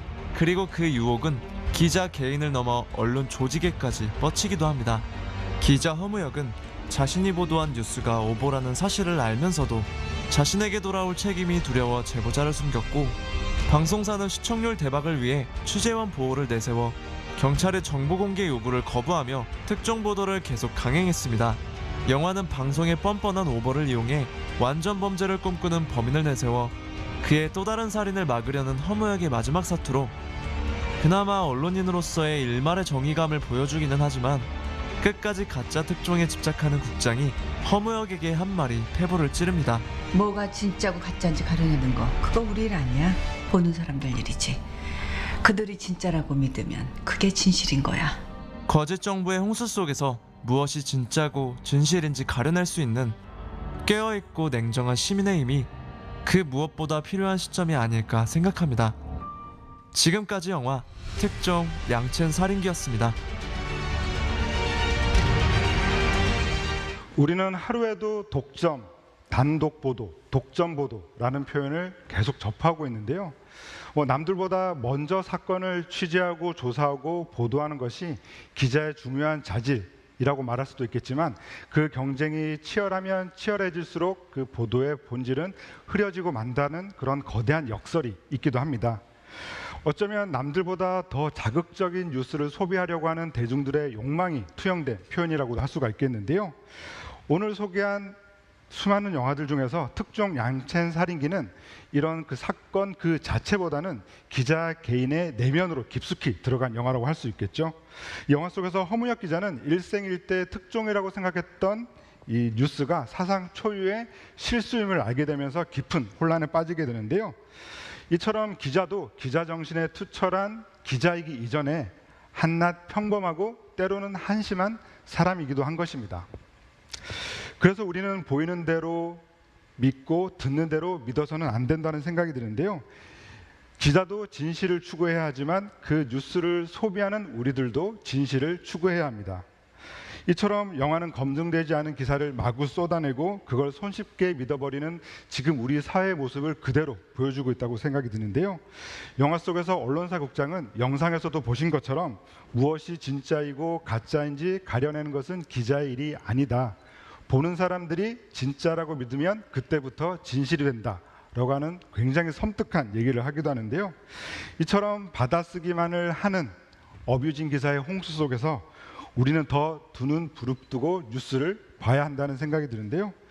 앞서 소개한 다른 저널리즘 소재의 영화들과 비교해보면 이 특종 양첸 살인기는 다른 영화들이 뉴스 생산의 윤리를 얘기하고 있을 때 뉴스 소비의 윤리를 얘기하고 있는 것은 아닐까라는 생각이 들기도 합니다. 이처럼 그 국장이 했던 얘기는 파하드 만주가 얘기했던 이기적 진실이라고 하는 얘기인데요. 그 언론이 정파성과 상업성에 얽매여서 제 역할을 하지 못한다면 그들을 제자리로 돌려놓을 수 있는 사람들은 바로 깨어있는 시민들이라고 할 수가 있겠죠. 이처럼 깨어있는 시민들, 바로 그 시민의 힘에 대해서 중요한 발언을 하는 영화가 있습니다. 영화 신문기자입니다. 어두운 밤, 토요토 신문사의 양그림과 함께 영문 모를 자료 하나가 팩스로 날아옵니다. 그 시각 누군가에게 받은 서진으로 기사를 쓰는 한 남자. 서진 속 남자는 전 교육국장이었는데요. 그는 야당 여의원과의 스캔들 기사로 인해서 사회에서 매장당하게 됩니다. 이런 일을 지시했던 것은 내각부의 타다 실장이었는데요. 그가 스기하라라는 부하 직원에게 이를 지시했던 것이죠.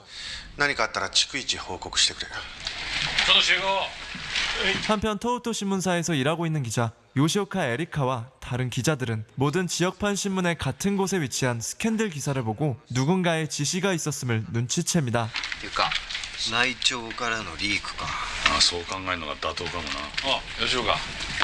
바로 이어 에리카는 서류를 확인하는데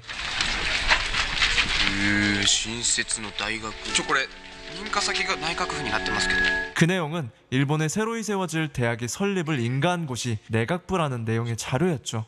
이에 에리카는 무언가의 이상함을 느껴 조사를 해보기로 합니다. 며칠 후 또다시 사건이 터지게 되는데요. 일본 총리의 절친 기자 츠지카와가 강간 사건을 일으켜 구속을 당하게 되지만 어찌된 일인지 구속이 보류됐다는 소식이 들려오죠. 이에 피해자 고토 사유리는 직접 기자회견까지 열어 자신의 억울함을 토로해보지만 며칠 뒤 오히려 사유리가 야당의 자객이었으며 미인계로 기자를 유혹했다는 말이 퍼지게 됩니다.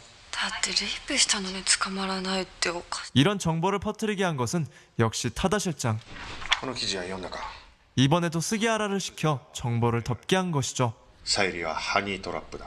곧 태어날 아기와 함께 책임져야 할 가족이 있는 상황이었기에 이런 일에 수족을 맡게 된 스기하라는 점점 스스로를 옥죄어오는 죄책감에 속이 썩어가고 있었죠.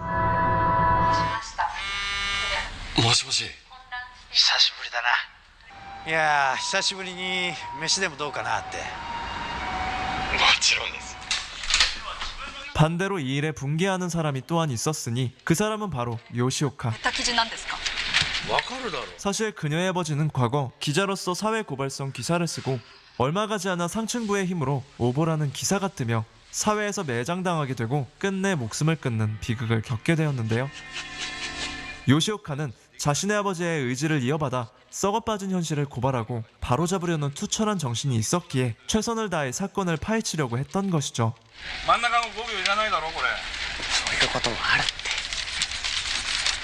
하지만 결국 사유리 역시 매장당하는 것을 보고 자신의 생각을 정리한 글을 SNS에 올리기 시작합니다. 글을 확인하는 같은 신문사 기자들. 한편 스기하라는 자신의 전 상사인 칸자키를 만나러 왔는데요.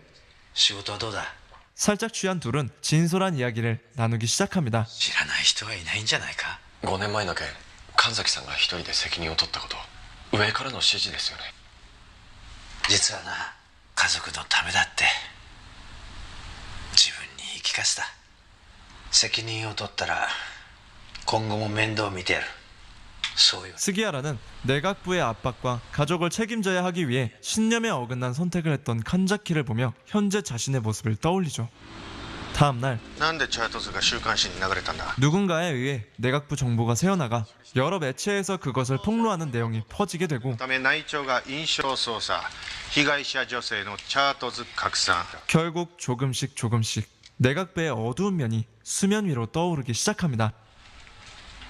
이에 힘입어 요시오카는 직접 발로 뛰며 취재를 하고 있는데요.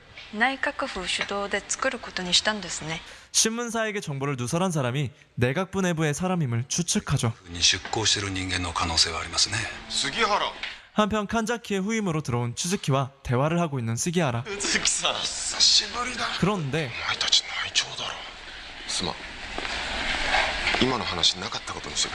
영문 모를 소리를 듣게 되고 급히 칸자키에게 연락을 취해보지만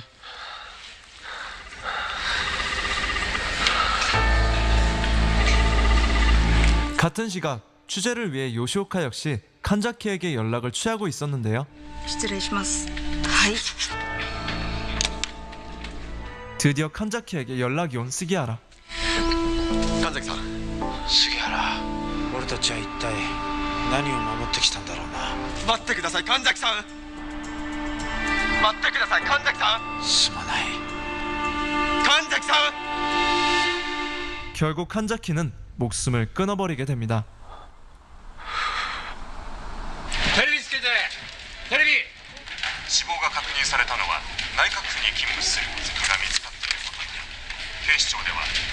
이에 분노한 스기하라는 타다 실장을 찾아가는데 知っていますよね神崎さんのこと。それは組織としてやった行動ですか。お前子供が生まれるそうじゃないか。 자신의 무력감만 느끼게 되죠. 다음 날 칸자키의 자살 원인을 정책자금 부정 유형의 발각으로 조작하는 내각부. 요시오카는 계속해서 트위터에 글을 쓰고 사람들은 갑론을박을 따지며 혼란스러워합니다. 곧 스기하라는 칸자키의 장례식장에 가는데요. 부인으로부터 전화가 오지만 죄책감에 받지 못하고 잠시 후 유족들을 모시고 밖으로 나오는데 기자들의 질문 세례가 이어집니다. 写真ごめんなさいね 마찬가지로 장례식장에 왔던 요시오카는 과거의 자신의 모습이 떠올라 폭발해버리고 お父さん好きです何してるんですかそれ今する質問じゃないでしょ 이렇게 둘은 서로의 존재를 알게 되죠. どうして 神崎さんが亡くなった本当の理由が知りたいんで失礼します 바로 직후 문자를 확인하자 스기하라의 부인이 홀로 출산을 마쳤다는 사실을 알게 되고 스기하라는 급히 달려가는데 母子ともに命に別状はありません 가슴이 아려오는 죄책감을 느끼는 스기하라. 神崎さんの件か 다음날 스기하라는 츠즈키를 찾아가 칸자키가 죽어야만 했던 이유에 대해서 물어보는데 教えてくださいどうして神崎さんが死ななければならなかったのか自分で調べろ 같은 시각 요시오카는 대학 설립이 좌초되었다는 기사를 확인하게 됩니다. 週刊誌のゲラだ新大学プロジェクト頓挫頓挫ってことは神崎さんかもしれません 그러나 끝까지 포기하지 않는 요시오카. 또한 이제는 시민들까지 발벗고 일어나 내각부를 향해 진실을 말하라는 목소리를 내기 시작하죠. 그러나 타다 실장은 이들마저 신상을 캐내 공안에게 넘기라는 지시를 내립니다. 日本人です 시간이 흘러 밤이 되고 스기하라는 퇴근을 하는데요. 우연히 요시오카를 마주치고 学部の方だったんですね新設の大学に関わるある文書が届きました神崎さんが 그녀의 연락처를 받게 됩니다. 집으로 돌아와 깊은 고민 끝에 요시오카에게 연락을 취하는 스기하라. 다음날 요시오카는 대학 설립 계획이 아직 끝나지 않았을 것이라는 정보를 듣게 됩니다. 終わってないってことそういうことになる 밤이 되고 다시 만난 두 사람.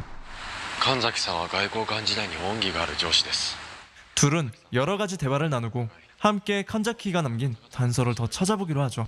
神崎さんはまだ情報を残しているはずです 이제 내각부는 그녀의 약점을 잡아 그녀를 협박하는 메시지를 던지는데 父親の二の舞になりたいのかっていう脅しだこれから先やりづらくなるのお前だぞだからやめろそう言うんですか 끝내 포기하지 않고 단서를 찾기 위해 유가족을 찾아온 요시오카. 申しますご主人の件でお話を伺いたいのですが 결국 결정적인 단서를 찾아냅니다. ダグウェ 이에 급히 스기하라를 부르고 イダグウェイはアメリカの有名な生物兵器の政府は日本のダグウェイを作ろうとしていると 대학 설립의 목적이 군사용 바이러스 제조임을 알게 된 두 사람. 残念ですがこれだけでは記事は書けません 하지만 기사를 내보내기 위해선 확실한 증거가 필요했죠. そういうことですか 그날 밤 来週には退院できるってごめん 大丈夫 다음날 요시오카가 증거를 가지고 있을 담당자 츠즈키의 시간을 끌고 軍事利用の可能性も含めてお話聞かせてくださいかけて暴論です本当ですか 스기하라는 증거를 확보합니다.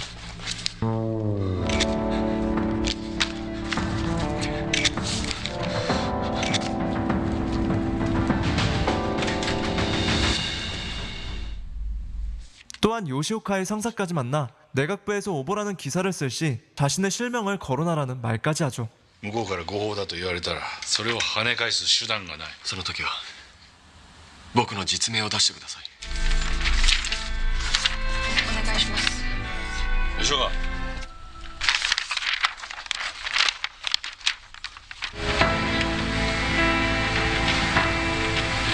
퇴원을 마치고 오랜만에 가족과 함께 집으로 돌아온 스기하라.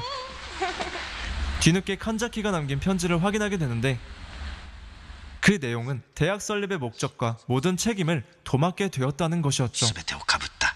そして内閣府が捻出した国民の金だ。そこには私の決算印が押されている。許してくれ。すまない。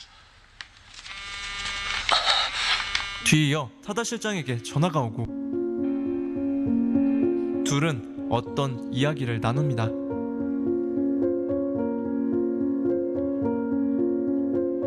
요시오카는 이제 스기하라의 실명을 드러내 마지막 싸움을 하려고 하는데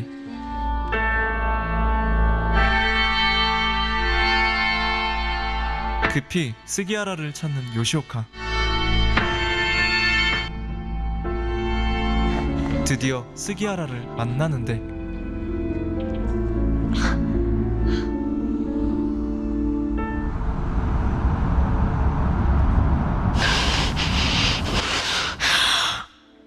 (2019년에) 개봉한 영화 신문기자는 권력 비리에 대한 용기 있는 고발이자 권력의 감시자로서의 역할을 포기하고 있는 언론에 대한 날카로운 비판과 반성을 보여줍니다. 불법 신상 캐기, 고위 관료의 자살, 가짜뉴스, 권한 유착, 어용 기자가 뒤섞여 우울하고 음습한 장면이 계속되는데요. 우리의 현실과도 많이 닮아있는 영화 신문기자는 언론이 지금 어떤 모습이고 무엇을 해야 하는지 진실을 향해 가는 정반대의 두 사람을 통해 말하고 있습니다. 이들의 동기는 거창한 사명감이 아니었습니다. 오히려 다분히 사적입니다. 아버지의 억울한 누명과 죽음의 상처에서 비롯된 에리카의 집념, 선배의 자살에 대한 죄책감에서 시작된 타쿠미의 용기. 하지만 이것은 중요하지 않습니다. 중요한 것은 진실은 무엇이며 그 진실이 세상에 알려져야 한다는 사실입니다. 신문기자는 그렇게 말하면서도 그것조차 전혀 쉽지 않은 현실임을 인정하기도 합니다. 내각정보조사실이 몰래 사진을 찍어 신문사에 제공하고 교묘하게 가짜뉴스를 만들어 트위터에 퍼뜨리는 세상. 이런 세상에서 기자는 무엇을 해야 하나? 신문기자는 그 답을 이렇게 내립니다. 그 누구보다 스스로를 믿고 의심하라. 스스로에 대한 믿음은 나는 진실을 알려야 하는 기자이고 그 의심은 권력에 대한 감시의 눈길이다. 이상 영화 신문기자 리뷰를 마치겠습니다. 댓글 공작이 벌어지고 가짜뉴스가 판치는 영화 속 세계를 보고 있으면 지금 우리 한국 사회의 모습도 오버랩된다라고 할 수가 있겠는데요. 한편으로 국민의 알 권리를 대변한다는 명목하에 그 어떤 질문도 가능하다고 믿는 언론의 폭력적 취재 행태도 이 영화가 보여주고 있다는 생각이 드는데요. 그럼에도 이 영화가 가지고 있는 가장 중요한 미덕은 아무래도 개인보다 조직 문화가 앞서는 한국과 일본의 사회 분위기 속에서 과연 내가 추구하는 정의의 가치에 완전히 상반되는 지시를 회사가 내렸을 때 기자는 과연 어떻게 해야 하는가라는 그런 개인적인 딜레마를 보여주고 있다라는 점이라고 할 수가 있겠는데요. 그럴 때마다 영화 속에서 반복되는 질문은 바로 그 누구보다도 스스로를 믿고 의심하라라는 내용입니다. 서툴은 자기 확신이야말로 기자가 가장 경계해야 하는 것이다 라는 점을 얘기하고 있는데요. 이처럼 이 영화는 제목부터가 신문기자이고 저널리즘의 본분을 계속 강조하고 있습니다. 그래서 가장 중요한 설정은 아버지와 딸, 그렇게 이대를 걸쳐서 계속 기자 일을 하고 있다고 하는 굉장히 의미심장한 설정이라고 할 수가 있겠는데요. 아버지가 일했던 아날로그 세상이건 딸이 일하고 있는 지금의 디지털 세상이건 권력을 끊임없이 감시하고 비판하고 견제해야 한다는 저널리즘의 본분을 잊어서는 안 되기 때문입니다. 이처럼 영화 속에서 태어난 자식에게 부끄럽지 않은 아버지가 되기 위해서 양심 선언을 하려고 하는 공무원과 훌륭한 기자였던 아버지에게 부끄러운 딸이 되지 않기 위해서 사건을 보도하려고 하는 이 기자, 두 사람에게는 같은 질문이 던져집니다. 그렇게 살아도 됩니까? 내버려둬도 됩니까? 바로 이 질문은 영화 속 두 사람에게 남겨진 질문이기도 하지만 이 영화를 보는 우리에게 남겨진 질문이기도 한 것입니다. 과연 여러분은 어떤 답변을 들려줄 수 있을까요? 영화 신문기자는 현재 일본의 권력형 비리를 폭로한 것에서 더 나아가서 기자가 끊임없이 추구해야 할 영화 속에서 보여지는 것처럼 포기하지 않는 기자 정신을 보여주고 있는데요. 이 영화가 흥미로웠던 지점은 바로 한국 배우인 심은경 배우가 100% 일본어 연기를 해서 일본에서 여우주연상까지 수상했다는 점이라고 할 수가 있겠는데요. 그처럼 영화 속에서 보여주는 그 심은경 배우가 연기하는 예리카라고 하는 기자는 권력이란 늘 변하지 않는다. 어느 쪽이든 한번 잡으면 어떻게든 이어가기 위해서 모든 수단과 방법을 동원한다라는 것까지 보여주고 있는데요. 이런 거대한 권력 앞에서 감시의 권력만으로는 이 언론이 버텨내기 힘들 것입니다. 하지만 그럼에도 에리카처럼 끝까지 포기하지 않는 기자 정신을 보여줘야 할 텐데요. 이처럼 언론이 존재하는 이유에 대해서 심도 있는 질문을 던졌던 영화가 바로 신문 기자라면, 바로 언론이 존재해야 할 이유에 대해서 완전히 색다른 시선을 제공하는 작품도 있습니다. 바로 영화 더 테러 라이브입니다. 심각한 표정으로 누군가와 이야기를 하고 있는 이 남자. 박노규 씨라고 하셨는데 본인 실명이 맞습니까? 그리고 바로 사람 하나만 불러주세요. 대통령이요. 터무니없는 요구를 하는 한 남자. 대통령이요? 몇 시간 전 라디오 방송을 진행 중인 MC 윤영화. 31번 윤영화의 데일리 토픽 함께 오고 계십니다. 그는 청취자의 의견을 듣기 위해 전화 연결을 하는데요. 여보세요. 저 수고 많으십니다. 네, 안녕하십니까. 어디 사는 누구시죠? 남자는 주제와 동떨어진 이야기를 하고 이 세상에 돈을 안 내면 전기를 끊는. 세제 개편안에 대해서 얘기 중입니다. 이에 황급히 다음 사람으로 넘어가죠. 저 끊지 마세요. 내가 안녕하세요. 자영동에 사는 김혜은이라고 하는데요. 그런데 입장에서 세금이라는 끊지 말라니까 이씨. 전화가 끊어지지 않고 이 전화가 왜 안 끊기지? 내가 폭탄을 가지고 있는데 한강다리를 폭파하겠습니다. 남자는 자신이 폭탄을 터뜨릴 것이라는 으름장을 놓습니다. 네, 뭐 해보세요. 윤영화는 단순 장난 전화로 치부하며 호통을 치는데 아, 이 새끼 진짜 말 더럽게 많네. 이씨. 그러니까 폭파하시라고 이 씨발 새끼야 진짜. 다음 순간 한 주 동안 이 쟁점에 대해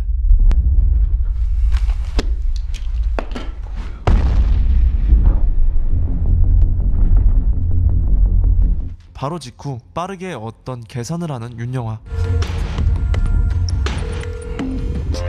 그의 계산은 자신이 테러를 독점 생중계하여 앵커 자리를 꿰찰 작정. 어디다 자꾸 신고를 해? 경찰한테 시키지도 않는지 좀 하지 마. 자, 들어봐. 급히 자리를 비워 국장과의 딜을 하고. 알았지? 윤영아 알았지? 마감 뉴스 자리부터 확실히 하시죠. 우리 딜 본 거야. 준비를 마친 후 테러범과 통화를 하는데. 여보세요? 네. 그런데 이 테러범 출연료는요? 이상하게도 출연료를 요구합니다. 그리고 그의 액수는 무려 얼마를 생각하시는데요? 받아 적으세요. 21억 7,924만 5천 원. 말도 안 되는 액수였지만 시청률을 위해서 바로 입금을 마치고 입금됐으니까 시작하세요. 드디어 생중계를 시작하는데. 여보세요? 들리십니까? 네, 잘 보입니다. 마포대교 왜 그랬습니까? 그 다리 내가 지었어요. 그는 자신이 공사장 인부로 일해온 박노규라는 사람임을 밝히고 10년쯤 됐을 겁니다. 어두운 밤 25,000원이라는 돈을 벌기 위해 마포대교에 일을 하러 갔다가 사고로 동료 3명이 죽게 되는 불상사를 겪었는데 그날 그 3사람 돈 25,000원 벌려다가 다 죽었어요. 나라에서는 그 어떠한 조치도 취해주지 않았고 사과 한마디 없었다는 것에 분노했던 것이죠.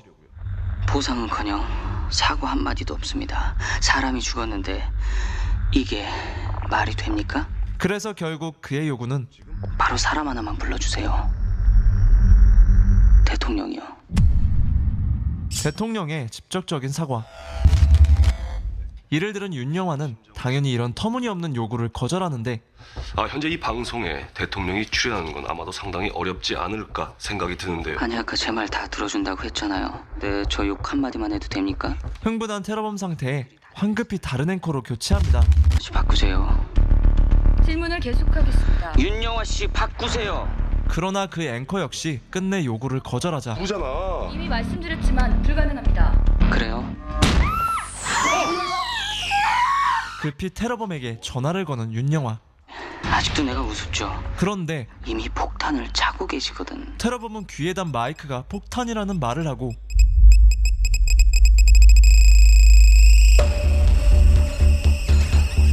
지금부터 뉴스 시작하고 화면 밖으로 나가면 무조건 터져요. 누구한테 알리려고 해도 마찬가지. 곧이어 2차 폭발까지 일으키며 다리에 갇혀 고립된 사람들을 인질로 삼아버리죠. 그리고 주어진 시간 10분. 네, 윤영화입니다. 10분 드립니다. 확실히 와야 됩니다. 이 사태에 대테러 전문 경찰이 동원됐는데 저는 대테러센터 박정민 팀장이고요. 지금 우리가 시간을 좀 만들어야 되는데 차분하게 저랑 사인 맞춰보죠. 그녀의 지시사항에 맞춰 시간을 끌기 위해 인질들이 있는 대교의 상황을 브리핑하던 도중 지금 창문 밖으로 나오고 있습니다. 두 아이의 아빠가 죽음을 맞게 됩니다. 박노규 씨가 저지른 테러로 저 두 아이는 아버지를 잃었습니다. 남은 시간은 1분. 준 적이 없어요. 진 사람이었으면 벌써 왔어야 돼. 윤영아 씨, 여기서 끝냅니다. 일단 온다고 하세요. 5분이면 도착합니다. 윤영아는 시간에 쫓겨 대통령이 왔다는 말을 하는데 네, 이제 곧 스튜디오에 도착을 해서 출연을 할 텐데요. 네, 국민 여러분께서 많이 기다리셨습니다. 나타난 사람은 대통령을 대신해서 주진철 경찰청장이 나와 있습니다. 지금 어설프게 하는 척만 하겠다 이거네요. 우리가 못 잡을 거라고 생각하시나 본데 오홈 전입 병역 기록 다 뒤졌습니다. 그는 테러범을 압박하기 시작하는데 정부는 테러범과 절대 협상하지 않습니다. 입 다무세요. 청장님 일단 그거 내려. 아들 목소리 들려 포기할 거야? 윤영아 씨, 도저히 안 되겠습니다. 이 사람 죽입시다. 결국 분명히 말했어요. 내가 죽인다고.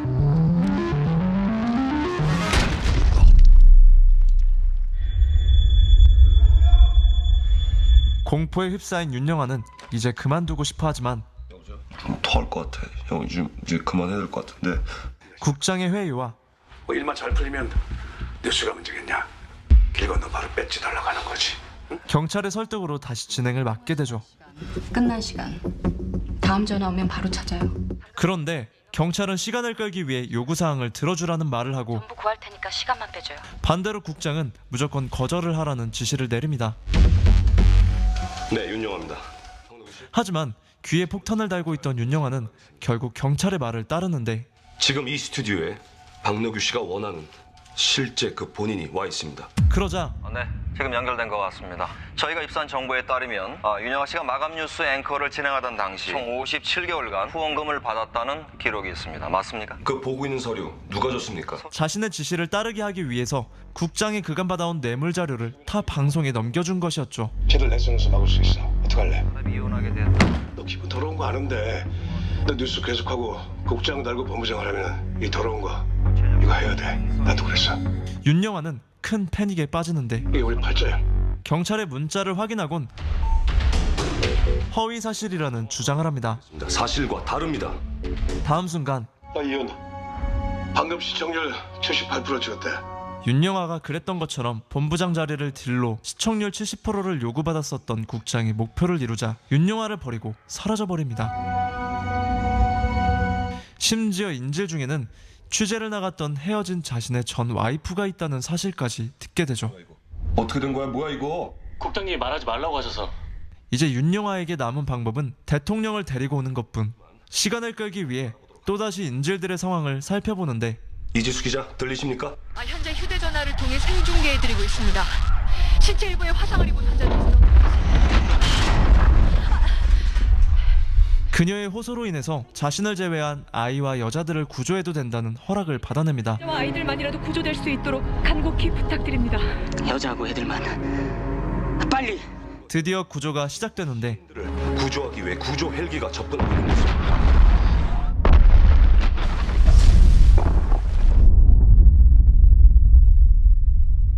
모든 인질이 죽게 됩니다.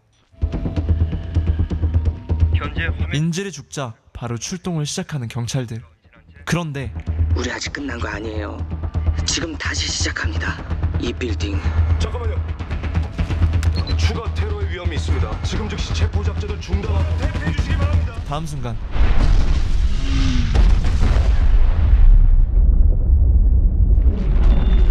사지멀쩡했던 사람들은 모두 빠져나가지만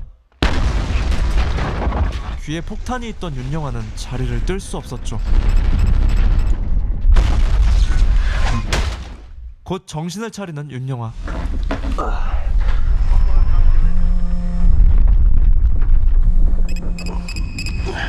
청와대 김상모입니다. 괜찮으십니까? 이번 사건을 덮기 위해 곧바로 자신이 체포당할 것이라는 사실을 듣게 되고 일단 윤영아 씨는 다친 데 없다니까 바로 검찰에 소환되실 건데. 네? 제가 검찰이요? 아직까지 별다른 단서는 발견되지 않은 것으로 보입니다. 뒤이어 테러범에게 전화가 옵니다. 빨리 꺼져요. 뭐라고요? 그 폭탄 가짜예요. 뭐라고요?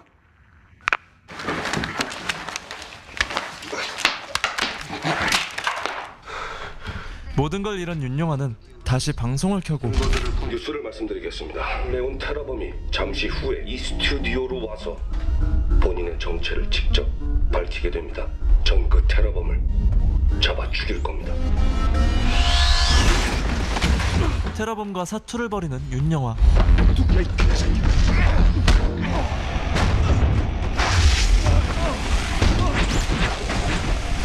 그런데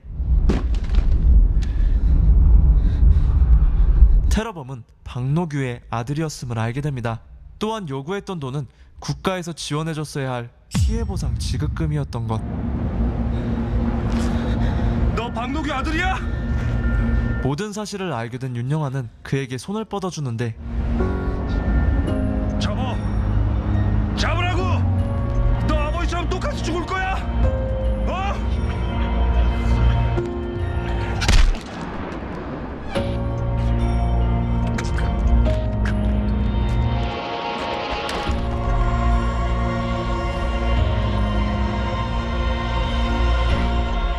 그리고 들려오는 대통령의 말. 테러와의 전쟁에서 승리했습니다. 결국 그는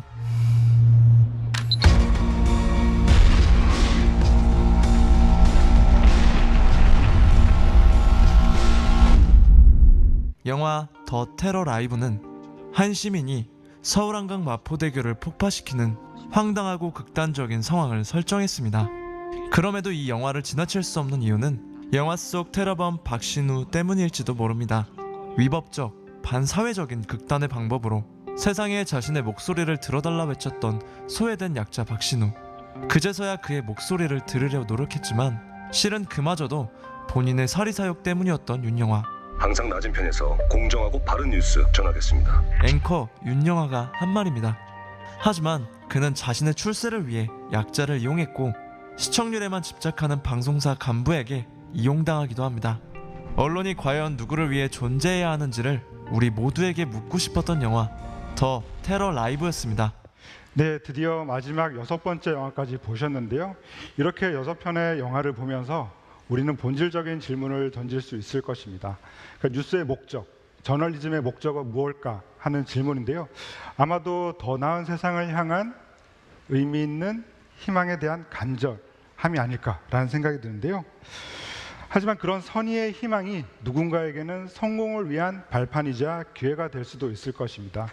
그렇기 때문에 유익하고 의미 있는 뉴스를 써서 개인적인 이득을 얻고 그리고 명성을 얻고 좋은 반응을 얻는다고 하는 것은 굉장히 자연스러운 현상이라고 할 수가 있겠지만 우리는 때로 종종 주객이 전도되는 상황을 목격하게 되기도 하는데요. 그런 점에서 더 테러 라이브는 대한민국 금융, 정치, 언론의 중심인 여의도와 그 서울을 잇는 이 마포대교가 어느 날 갑자기 테러의 대상이 된다고 하는 끔찍한 현실과 마주하게 됩니다. 안전하다고 믿어왔던 것들이 하나둘씩 붕괴되면서 인간에게 숨겨진 본성들이 하나둘씩 드러나게 되는데요. 그렇게 우리 모두는 괴물로 변해가는 것은 아닐까라는 생각이 들게 하기도 합니다. 그리고 또 영화 터널에서 볼 수 있었던 것처럼 하정우 배우는 정말 실감나는 라이브 연기를 펼치고 있는데요. 영화 속 주인공이 조그만 라디오 부스 안에서 갇혀서 그 아무것도 할 수 없었던 것처럼 이 영화를 보는 우리도 영화 속에서 벌어지는 처참한 현실을 그저 손 놓고 바라볼 수밖에 없는 지경에까지 이르게 된다고 할 수 있겠죠. 하지만 영화는 우리에게 계속 수동적인 자리에 계속 머물러 있어서는 안 된다는 얘기를 하고 있습니다. 그렇게 영화는 우리가 볼 수 없는 카메라 뒤의 세계로 안내를 하는데요.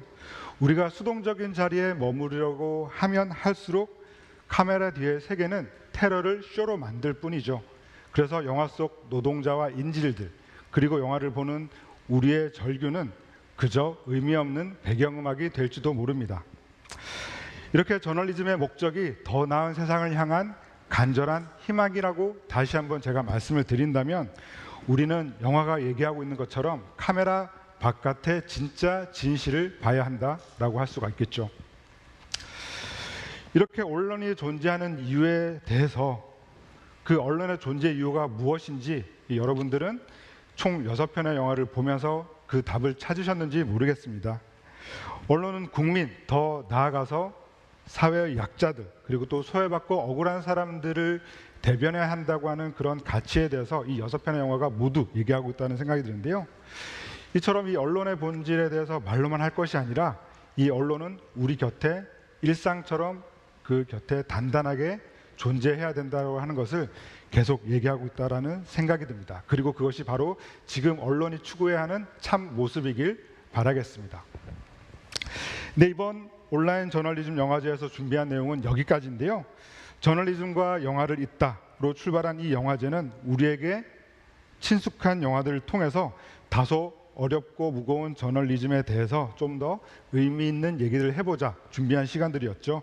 이번 영화제가 시청자분들에게 진정한 언론의 역할과 의미는 무엇인지, 또 건강한 저널리즘을 위해서 이 시민들은 어떤 역할을 해야 하는지 생각해보는 뜻깊은 시간이 되었기를 바랍니다. 온라인 저널리즘 영화제를 위해 많은 분들이 도움을 주셨는데요. 특히 공익적 목적으로 만들어진 저희 콘텐츠를 위해서 흔쾌히 영화 저작권 사용을 허락해 주신 영화 특종 양첸살인기, 더 테러 라이브의 배급사인 롯데 엔터테인먼트와 나이트크롤러의 누리픽처스 관계자분들에게 특별히 감사 인사를 전합니다. 그럼 저는 여기서 인사를 드리기로 하고요. 곧바로 이어서 큰별쌤 최태성 강사님의 호해요 호해, 신문이 기억하는 격동의 한국 60년 온라인 전시가 방영됩니다. 계속 많은 시청 바랍니다. 감사합니다.